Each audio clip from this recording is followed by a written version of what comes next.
Halo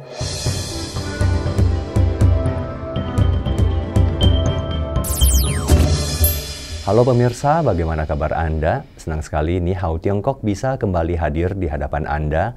Masih bersama saya Andi Chu yang akan menyajikan beragam informasi aktual dan menarik seputar Tiongkok. Kita mulai dengan berita pertama.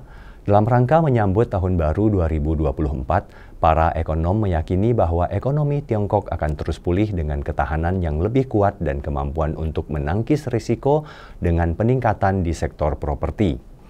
Yao Yang, Dekan Sekolah Pembangunan Nasional Universitas Peking, memperkirakan bahwa sektor perumahan Tiongkok diantisipasi akan menunjukkan tanda-tanda stabilitas pada kuartal kedua tahun depan.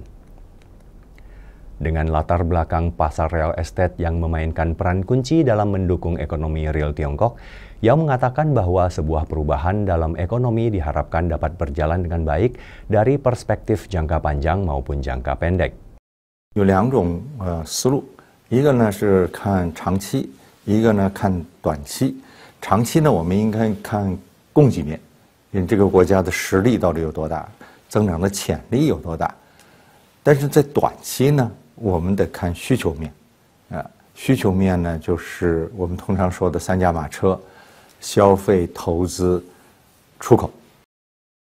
Hal senada juga diutarakan oleh Wang Yiming, Wakil Ketua China Center for International Economic Exchanges. Menurutnya, Tiongkok memiliki potensi besar untuk perkembangan ekonomi lebih lanjut. 因为我们讲形势，就是形势，说的是两个含义。就是我们经常讲的讲增长率，通胀率，就业率。 国际收支，这是形。那么做势呢，这个就取决于中国经济未来发展的潜力和空间到底有多大啊？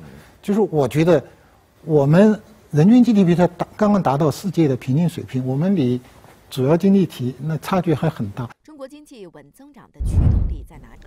Wakil Perwakilan Tetap Tiongkok untuk PBB, Geng Shuang, pada hari Senin 27 November 2023 meminta komunitas internasional untuk menciptakan lingkungan yang kondusif dan menggunakan dialog dan negosiasi untuk menyelesaikan masalah Semenanjung Korea. Berbicara dalam pertemuan Dewan Keamanan PBB mengenai situasi Semenanjung Korea, Geng mengatakan bahwa konfrontasi dan permusuhan di Semenanjung tersebut semakin meningkat dan hubungan antara Korea Utara dan Korea Selatan telah menunjukkan penurunan yang mengkhawatirkan. Tiongkok sangat prihatin dengan situasi keamanan di kawasan tersebut. Geng menegaskan bahwa tidak ada negara yang dapat mencari keamanan absolut dengan mengorbankan keamanan negara lain. Menurutnya sangat penting bagi semua pihak yang terlibat untuk bersama-sama mempromosikan denuklearisasi Semenanjung Korea dan pembentukan mekanisme perdamaian untuk wilayah tersebut dengan mengikuti pendekatan jalur ganda. Ia juga mengatakan lingkungan yang kondusif sangat diperlukan untuk menyelesaikan masalah Semenanjung Korea. Geng pun mengkritik Amerika Serikat yang menyatakan keprihatinannya atas situasi Semenanjung tersebut, namun secara bersamaan telah memperkuat aliansi militer, memprovokasi konfrontasi antara Korea Selatan dan Korea Utara, dan melakukan latihan militer berskala besar dengan sekutunya. Menurutnya, praktik-praktik seperti itu bertentangan dengan tujuan menjaga perdamaian dan stabilitas serta mempromosikan denuklearisasi Semenanjung Korea. 美方如果真心愿同朝鲜无条件对话，真心希望打破当前的僵局，就应该避免动辄采取军事演习、派遣战略武器等施压手段，就应拿出切实可行的方案，重建双方互信，吸引朝方一道，把对话搞起来，谈下去。 Perdagangan luar negeri Tiongkok telah menunjukkan ketahanan dengan fondasi yang stabil dan momentum pertumbuhan yang bertahap di tengah penurunan yang signifikan dalam perdagangan global di antara negara-negara besar tahun ini.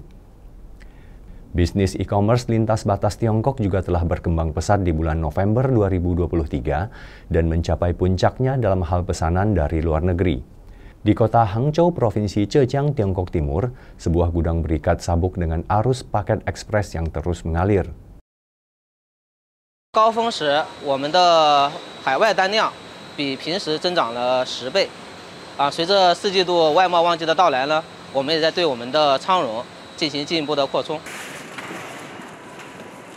Tahun ini, perdagangan luar negeri Tiongkok juga terus melepaskan vitalitas perkembangannya dan mengkonsolidasikan tren pertumbuhan positifnya.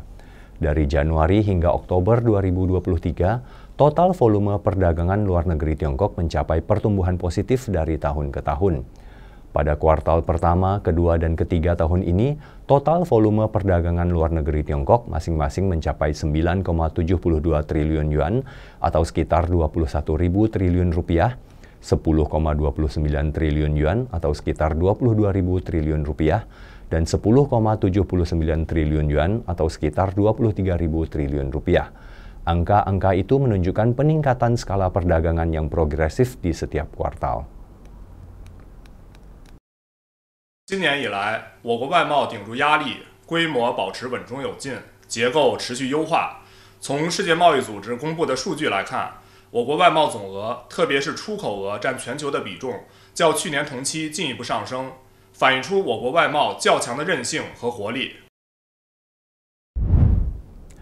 Perdana Menteri Malaysia Anwar Ibrahim belum lama ini mengumumkan bahwa Malaysia akan memberikan bebas visa selama 30 hari bagi warga negara Tiongkok mulai dari bulan Desember tahun ini. Dalam sambutannya di Kongres Tahunan Partai Keadilan Rakyat yang dipimpinnya, Anwar mengatakan bahwa wisatawan Tiongkok telah memainkan peran besar dalam meningkatkan perkembangan pariwisata Malaysia.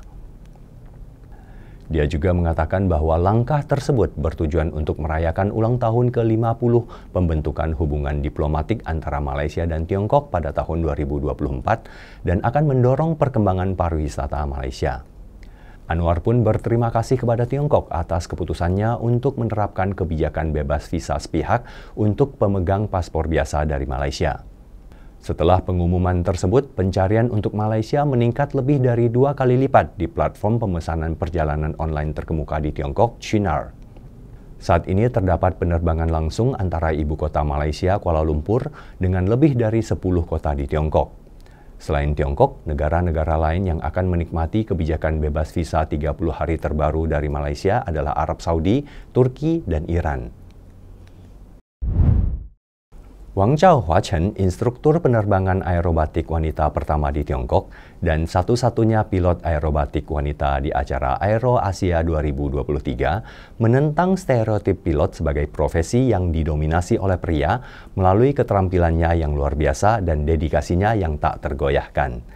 Ia juga telah menginspirasi anak-anak Tiongkok, terutama wanita, untuk mengejar impian mereka di dunia penerbangan dengan membagikan pengalamannya di bidang yang masih didominasi oleh pria tersebut. Lahir di Beijing, Wang tumbuh dengan dikelilingi oleh berbagai majalah militer karena latar belakang kakeknya yang merupakan seorang angkatan udara. Hal tersebut telah meninggalkan dampak mendalam pada dirinya sejak usia muda. 我从小就向往天空，也会对飞机着迷。飞机为什么会飞起来？它飞起来的时候到底安不安全？我会去查阅资料，我会去读书。下一步就是想去尝试了。尝试了之后，就再也停不下来了。 Menariknya, Wang juga menulis buku anak-anak tentang penerbangan. Buku tersebut menggali kekayaan sejarah penerbangan di Tiongkok dan mencakup beragam pengetahuan penerbangan. Dia berharap buku tersebut dapat membantu menanamkan benih-benih cinta untuk penerbangan di dalam hati anak-anak yang tak terhitung jumlahnya, memicu keingintahuan mereka dan menginspirasi mereka untuk memulai penjelajahan mereka sendiri tentang dunia penerbangan yang menawan. 周围都是怀疑我的人，大家一看我就说：“哎，你女孩肯定不能飞。”就甚至在亚洲通航展也是，我进了飞机之后，人说 ：“OK， 你一个女孩进飞机了，那你男飞行员呢？该上了。” 我说没有，我可能重复了3、4遍，这是我单人飞的飞机，但没有人去认可这件事儿。但当我把舱盖一关的时候，他们意识到真的是我一个人要飞了。那时候他们又突然就特别的惊讶。 Pemirsa, usai sudah perjumpaan kita kali ini, semoga sajian berita dan informasi tadi bisa menambah wawasan dan pengetahuan kita. Ni Hao Tiongkok akan kembali dengan ragam berita dan informasi menarik seputar Tiongkok minggu depan. Terima kasih atas atensi Anda. Saya Andi Chu, sampai jumpa.